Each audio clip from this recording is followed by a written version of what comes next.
Film ini bercerita tentang tiga lansia. Yang pertama adalah Woo-sik. Di usianya yang sudah tua, dia harus bekerja menjadi pemulung supaya dia mendapatkan uang. Yang kedua ada Hyung-jun. Sama dengan Woo-sik, dia juga menjadi pemulung di jalanan. Suatu hari mereka berdua berkelahi karena rebutan kardus yang dibuang. Mereka pun kemudian saling dorong hingga mengenai dagangannya lansia ketiga bernama Hwa-jin. Mereka berdua pun dimarahi karena berbuat ribut di jalan hingga mengganggu orang lain. Hwa-jin bahkan memberikan Hyung-jun kardus supaya mereka nggak berkelahi lagi. Nggak jarang ketika lagi memulung, mereka berpapasan dan itu selalu saja memulai pertengkaran. Misalnya Hyung-jun dan Woo-sik yang meributkan wilayah memulung atau saling berlomba tentang siapa yang lebih lama bekerja sebagai pemulung. Namun, karena lelah bertengkar, Hyung-jun pun mengajak berdamai. Dia bertanya di mana rumah Woo-sik. Ternyata Woo-sik tinggal sendirian di rumah dekat lereng dan itu terkenal sebagai pemukiman yang kumuh. Jadi Hyung-jun pun mengajak Woo-sik untuk pergi ke rumahnya saja dan minum teh bersama sebelum menjual barang hasil memulung. Ketika sampai di rumah Hyung-jun, Woo-sik kaget karena rumahnya cukup bagus untuk orang yang bekerja sebagai pemulung. Hyung-jun tinggal sendirian, sementara dua anaknya berada di Brazil dan Perancis.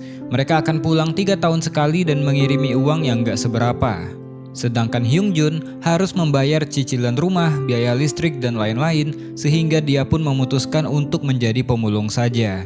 Waktu itu, Woo-sik juga meminta nasi.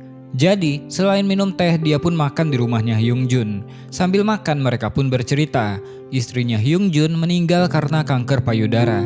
Karena itulah ekonomi rumah tangga Hyung-jun rungkat karena harus menjalani pengobatan kanker, kemoterapi dan sebagainya hingga tabungannya habis. Untuk membalas kebaikannya Hyung-jun, Woo-sik mengajak Hyung-jun memasak sup daging. Kali ini Woo-sik mengatakan dia yang akan mentraktir. Setelahnya, Woo-sik pun pergi untuk membeli daging. Sesampainya di toko daging, dia pun membeli daging sedikit. Selain itu, dia pun meminta buntut sapi kepada penjual.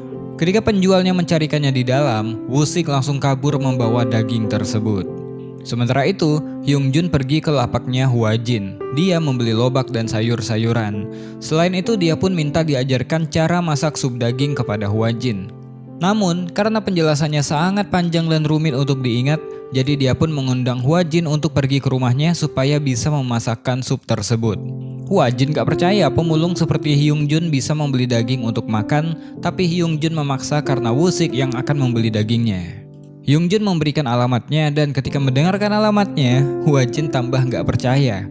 Tapi singkatnya setelah jualan, Hwa-jin pun datang karena penasaran.